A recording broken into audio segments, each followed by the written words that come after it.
Welcome to legal awareness web series. आज बात होगी आसाम में जो कैटल स्लॉटर से रिलेटेड बिल कल इंट्रोड्यूस हुआ। मैं बड़ी इज्जत करता हूं नए चीफ मिनिस्टर की। कुछ तो उनमें है कि सालों कांग्रेस में रहे लेकिन अपनी अंदर की चीजों को बीजेपी में जाते ही बड़ी खूबी से दिखा रहे हैं। नए चीफ मिनिस्टर को डेवलपमेंट की बातों पे फोकस करना चाहिए। वो कह रहे हैं एक हिंदू भी किसी दूसरे हिंदू से प्यार करे तो ये लव जिहाद है। पॉपुलेशन पर लॉ लाएंगे कि देखें आसाम जो है वो उसका पॉपुलेशन ग्रोथ रेट कहां है, उसने अचीव कर लिया है वो जो अचीव होना चाहिए, जिसकी वजह से यूपी में लॉ आ रहा है। उस लॉ पे अलग से बात होगी। देखिए, मैं क्योंकि लॉ का स्टूडेंट हूं तो सबसे पहले आपको एक प्रिंसिपल बता देता हूं कि laws of the state should be no more than acts acknowledging the essential laws of the social order. कानून जो हैं वो समाज की रियलिटी दिखाना चाहिए उनको। समाज से अलग कानून बनाए जाएंगे तो वो कानून इनइफेक्टिव रहेंगे। आसाम के चीफ मिनिस्टर को मालूम था, उन्होंने हाउस में कहा कि 1950 से जो काउ स्लॉटर लॉ है वो इफेक्टिव नहीं रहा। आपको मालूम है कि देश की 28-29 राज्यों में ऑलरेडी काउ स्लॉटर और यूनियन टेरिटरीज मिला लें, उनके बारे में लॉज हैं। ये लॉज जो बनाए जा रहे हैं इनसे कितना गायों का फायदा होगा मैं बताने वाला हूं आपको। कितना ये लॉज हमारे हिंदू धर्म से कंसिस्टेंट हैं ये बताने वाला हूं आपको। क्या हैं स्टडीज फूड प्रेफरेंसेस पे? 70% इंडियंस नॉन वेजिटेरियन हैं। 70। आसाम में मालूम है आपको, वेस्ट बंगाल, आसाम, केरला, तेलंगाना में 90%। आसाम में मुसलमान 30% हैं। ये 90% जो नॉन वेजिटेरियन है इसमें 60% हिंदू हैं। जैसे मैंने कहा था कि ये लव जिहाद लॉ हिंदू औरतों को कंट्रोल करने के लिए, उनकी एजेंसी अंडरमाइन करने के लिए है। इसी तरह ये आसाम का जो कैटल लॉ है अब नया, ये आम हिंदुओं को कंट्रोल करने के लिए है। लिबरल्स ने तो पहले ही कह दिया था कि सबका नंबर लगेगा, आ गया ये नंबर। राजस्थान, हरियाणा, पंजाब, यहां लोएस्ट है वेजिटेरियंस का नंबर। गुजरात, आपको मालूम है उसका सिग्निफिकेंस, 40% नॉन वेजिटेरियन है गुजरात में भी। और बता देता हूं आपको कि ये जो सरकारें कर रही हैं कि हिंदू बिहेवियर पे एक चेकलिस्ट, हिंदू ये कर सकता है, हिंदू वो कर सकता है।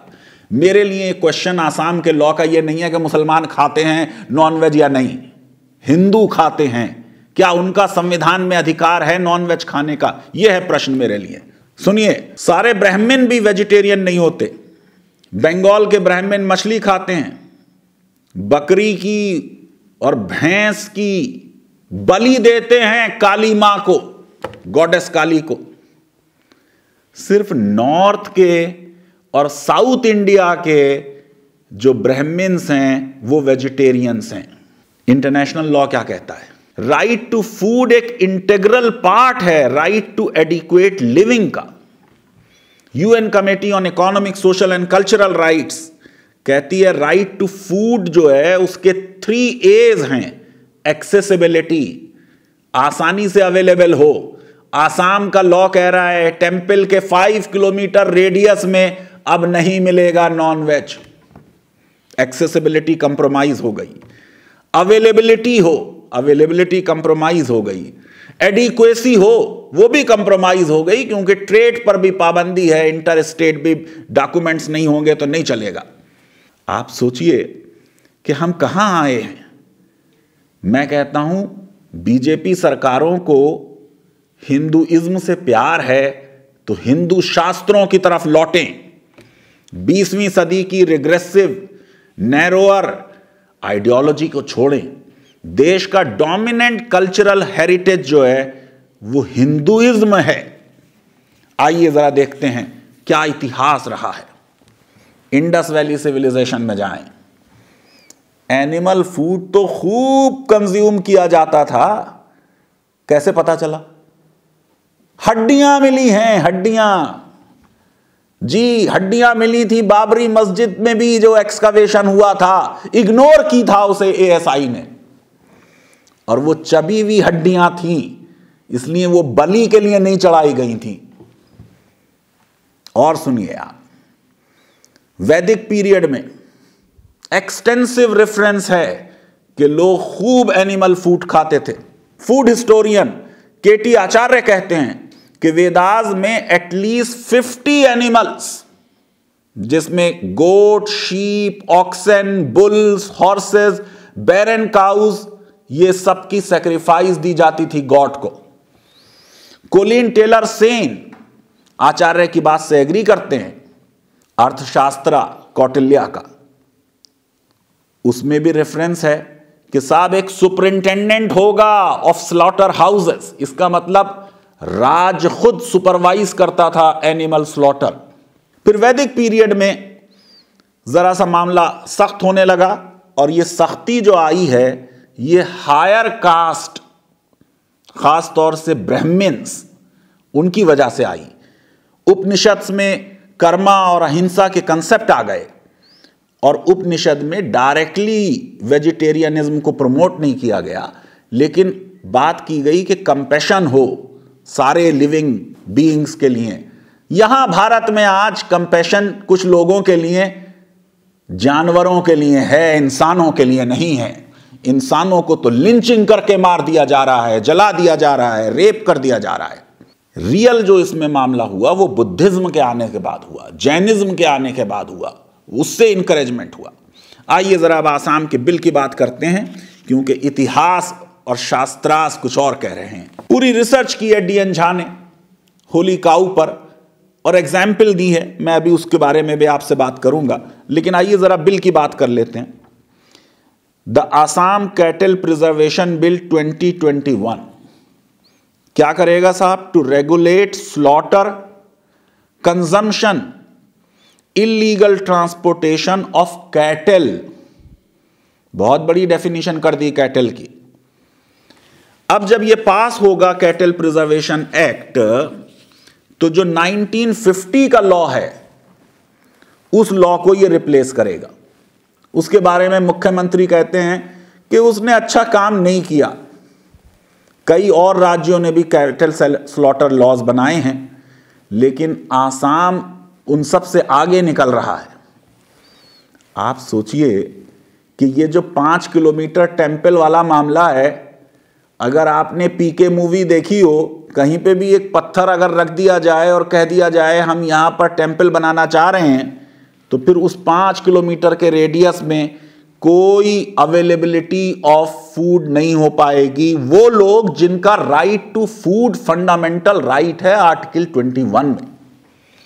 जितने ये केसेस हैं काउ स्लॉटर लॉज से रिलेटेड, ये राइट टू प्राइवेसी के 9 जज बेंच के जजमेंट से पहले हैं। अब 9 जज बेंच का जो जजमेंट है उसमें जस्टिस चंद्रचूड़ और जस्टिस चलमेश्वर दोनों राइट टू फूड प्राइवेसी का हिस्सा मान चुके हैं। अब आप देखिए कि क्या हो रहा है इस लॉ में। इस लॉ में डिस्टिंग्विश नहीं किया जा रहा between different types of kettles. आमतौर से पहले यह कहा जा गया था लॉज में कि भाई जो बूढ़े यूजलेस कैटल हो चुके हैं उनका स्लॉटर हो सकता है, जो यंग हैं यूजफुल हैं उनका नहीं होगा। भैंसों को अलग किया जाता था कि उनका स्लॉटर हो सकता है, लेकिन यहां आप कैटल की डेफिनेशन में कह दिया गया cattle includes bulls, bullocks, cows, calves, male and female buffaloes and buffalo calves. अब आप देखिए साहब कि बफेलो भी आप इंक्लूड कर देंगे तो बफेलो की क्या एविडेंस है कि वो सैक्रेड है काऊ की तरह। और अगर काऊ भी सैक्रेड है और भारत में फ्रीडम ऑफ रिलीजन में एसेंशियल रिलीजियस प्रैक्टिसेस सिर्फ प्रोटेक्टेड हैं आर्टिकल 25 में, तो कहां है ये एविडेंस कि रेवरेंस फॉर काऊ जो है वो एसेंशियल प्रैक्टिस है हिंदुइज्म की। 1950 का जो आसाम का लॉ था, जैसे मैंने आपको बताया, उसमें यह था कि 14 साल से ज्यादा उम्र के जो कैटल हैं, जो काम नहीं कर सकते हैं, जिनके बारे में फिट फॉर स्लॉटर का सर्टिफिकेट लोकल वेटरनरी ऑफिसर देगा, उनको स्लॉटर किया जा सकता है। अब नए लॉ में ये जो सर्टिफिकेट भी चाहिए, इसके बारे में एज की रिक्वायरमेंट हट गई। आपको मालूम है कि लक्षद्वीप में भी इस तरह का लॉ लाया जा रहा है, जहां की ज्यादातर पॉपुलेशन मुस्लिम है। अब यह कहा जा रहा है कि no certificate shall be issued unless the veterinary officer is of the opinion that cattle not being a cow is over 14 years of age, or cattle not being a cow, heifer or calf has become permanently incapacitated from work or breeding due to accidental injury or deformity. Section 7 में कहा जा रहा है कि साहब transport नहीं किया जाएगा कैटल्स को विदाउट अ वैलिड परमिट, और उसे बैन किया जा रहा है। आपको मालूम है कई लिंचिंग के मामला जो है उसमें उन लोगों को लिंच करके मार दिया गया, जैसे पहलू खान जो गायों को पालते थे।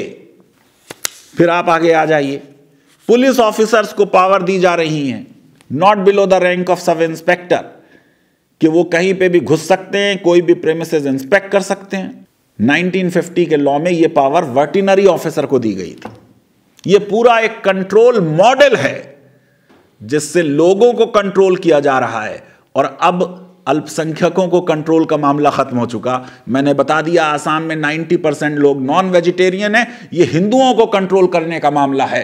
अभी यूपी के पॉपुलेशन लॉ पे भी बात होगी, विश्व हिंदू परिषद उसको अपोज कर रहा है क्योंकि हिंदुओं को कंट्रोल करने का मामला है। लेकिन एक चीज आसाम के लॉ में अच्छी है, उन्होंने कहा कि रिलीजियस ओकेजन्स पे एग्जम्पशंस होगा। आपको मालूम है गुवाहाटी में भी बहुत बड़ा टेंपल है, वहां पे भी बलि होती है, कई मंदिरों में बलि होती है, तो उसमें गाय के अलावा जो है बलि रिलीजियस ओकेजन्स पे की जाएगी। सरकार जो है वो गौशाला बनाएगी। छत्तीसगढ़ का हम आपको पहले किसी वीडियो में बता चुके हैं किस तरह बीजेपी के राज में गौशालाओं में सैकड़ों की तादाद में भूख से गौ माता मर गई। अब आइए जरा लॉ को समझते हैं। आर्टिकल 48 एक डायरेक्टिव प्रिंसिपल है जिसमें काउ स्लॉटर के प्रोहिबिशन की बात की गई है, लेकिन यहां राइट टू फूड प्राइवेसी के जजमेंट के बाद अब एक फंडामेंटल राइट है, और फंडामेंटल राइट और डायरेक्टिव प्रिंसिपल्स में टकराव हो तो फिर फंडामेंटल राइट्स प्रिवेल करते हैं। गांधी जी को सुन लीजिए। गांधी जी ने कहा था, in India no law can be made to ban cow slaughter. I do not doubt that Hindus are forbidden the slaughter of cows. I have been long pledged to serve the cow, but how can my religion be the religion of rest of the Indians? It will mean coercion against those who are not Hindus. राष्ट्रपिता की तो सभी बातें हमने छोड़ दी हैं।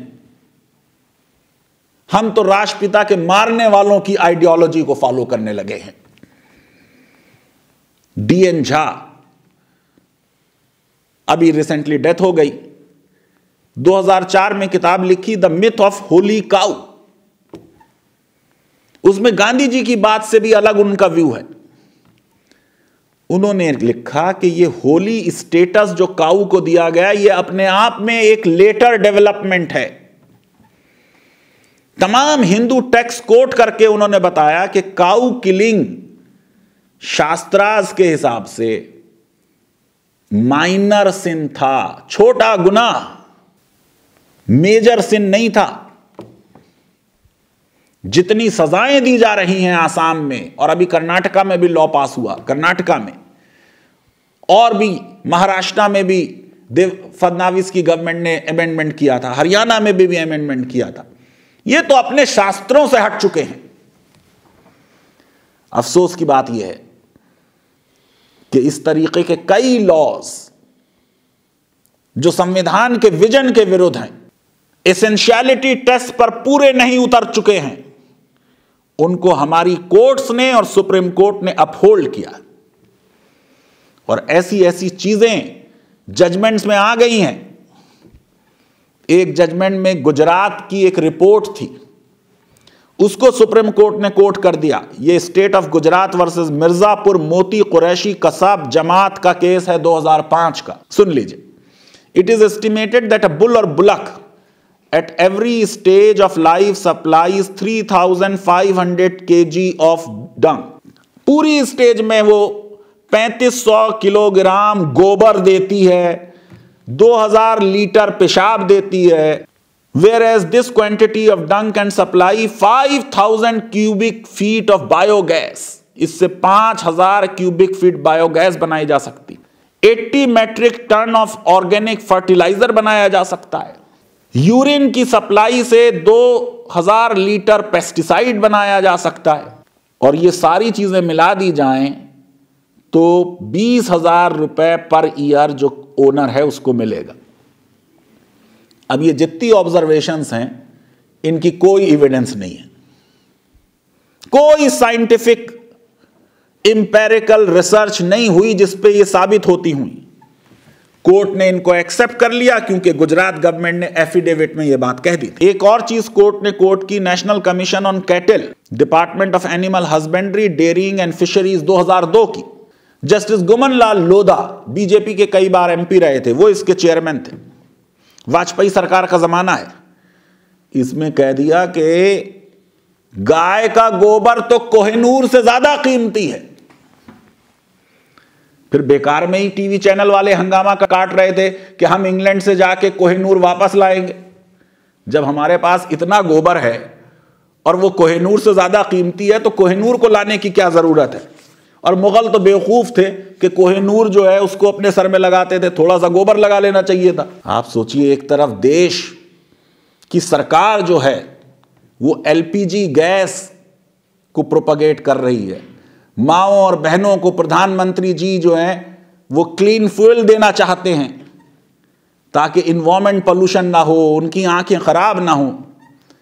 और दूसरी तरफ इस तरीके की रिपोर्ट जो ऑथेंटिक नहीं है उसमें गोबर का कंपैरिजन कोहिनूर से किया जा रहा है। अब सवाल यह है कि भाई देश में जैसे हम पॉपुलेशन के विरुद्ध लॉ बना रहे हैं बिना सेंसस देखे हुए कि पॉपुलेशन की ग्रोथ में क्या बढ़ोतरी क्या घटा हो रहा है, क्या ट्रेंड है, ऐसे ही हम काउ स्लॉटर लॉ बना रहे हैं बिना कैटल सेंसस देखे हुए, क्योंकि रैशनैलिटी से हमारा कोई ताल्लुक नहीं। और हमारे मानने वाले सीधे सादे इनोसेंट वोटर्स हैं, जो हम उन्हें कह देंगे वो सुन लेंगे, वो मान लेंगे, वो वोट दे देंगे। एनालाइज कीजिए कैटल सेंसस को, हर 4-5 साल बाद कैटल सेंसस होती है।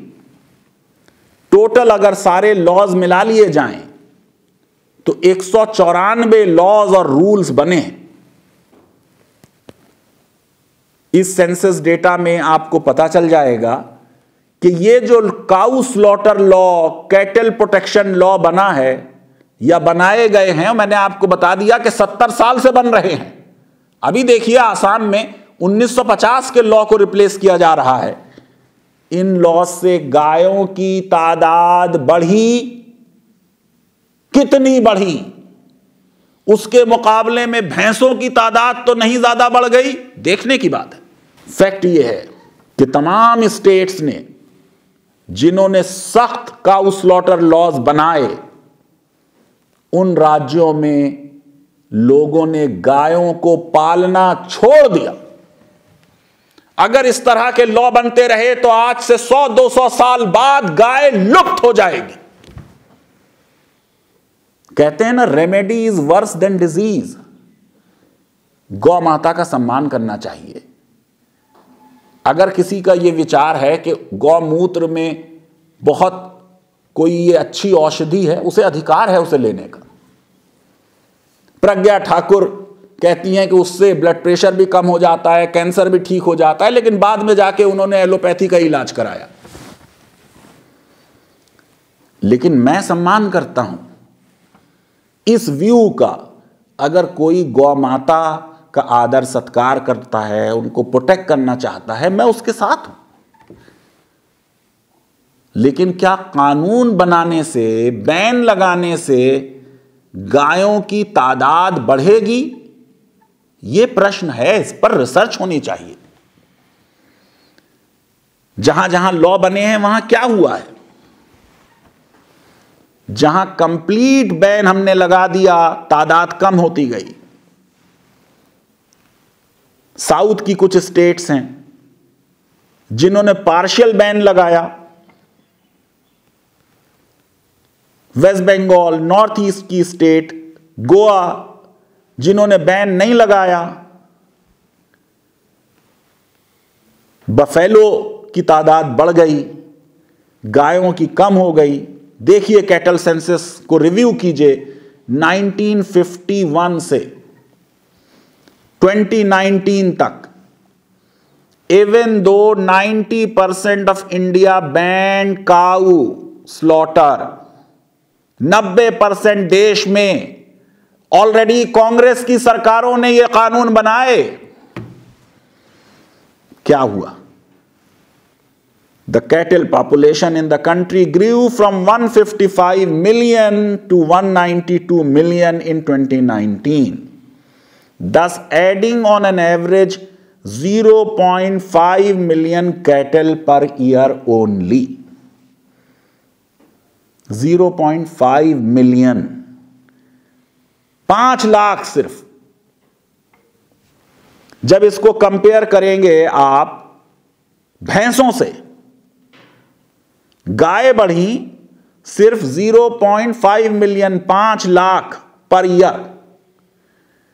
155 मिलियन थी 1951 में, 2019 में 192 मिलियन हो गई। अब कंपेयर कीजिए बफेलो, जिसके बारे में लॉज अगर नहीं है, 43 मिलियन थी 1951 में, हो गई 109 मिलियन। 150% ग्रोथ, 150% ग्रोथ है भैंसों की पॉपुलेशन में। अब आप इसमें यह भी समझिए कि buffaloes that are not protected have been consistently growing even after 40% of the herd is sold for slaughter every year and the herd replacement with new buffalo takes place 5 to 6 years। 40% भैंसें हर साल slaughter हो जाती हैं, उसके बावजूद भी 150% की भैंसों में तादाद बढ़ रही है। किसान जब पालता है, जब दूध नहीं देती, काम नहीं कर सकती, चारा बहुत खाती हैं, वो बेच देता है अपनी बेटी की शादी के लिए। जब वो बेच नहीं पाएगा तो वो पालेगा नहीं, जब वो पालेगा नहीं तो धीरे धीरे धीरे धीरे गाय एक्सटिंक्ट कर जाएंगी। इस प्रोसेस में 100 साल लगे, 200 साल लगे, 300 साल लगे, हम उस तरफ बढ़ रहे हैं। मैं ये समझता हूं कि कानून बनाना एक सीरियस बिजनेस है। नई नई सरकार बनी है,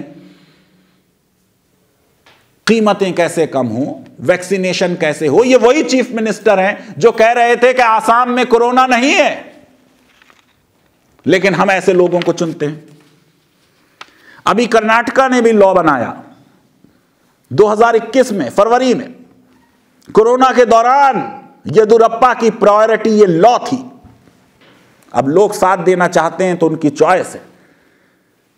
आरटीआई में पूछा गया तो जवाब दिया कि साहब 2,38,296 cattle were slaughtered every year as per the cattle census of 2019। भाई क्यों लॉ बना रहे हो?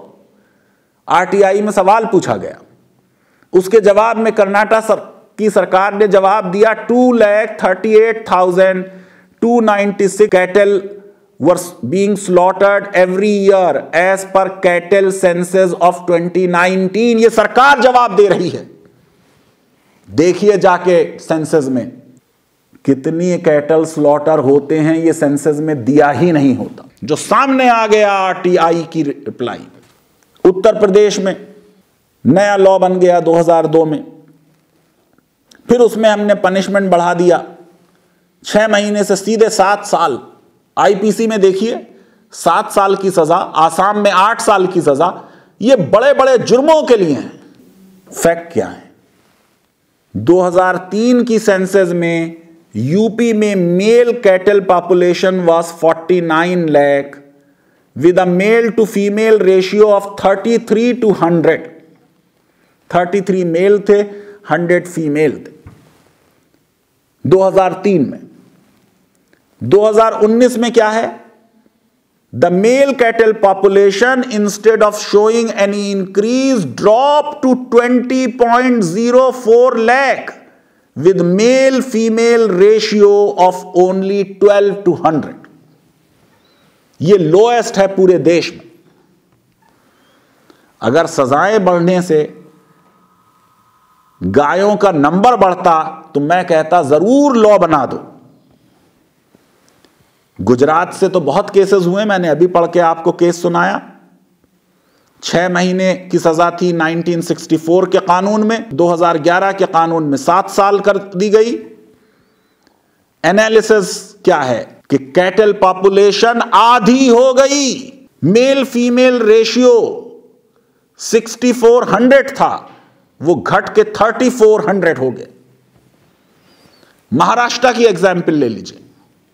2015 में फडणवीस ने आने के बाद अमेंडमेंट किया। क्या डेटा शो कर रहा है? फायदे के बजाय नुकसान हो रहा है। Male cattle population declined in Maharashtra from 72.24 lakhs to 49.59 lakhs और male female ratio dropped from 72 to 100 to 48 to 100.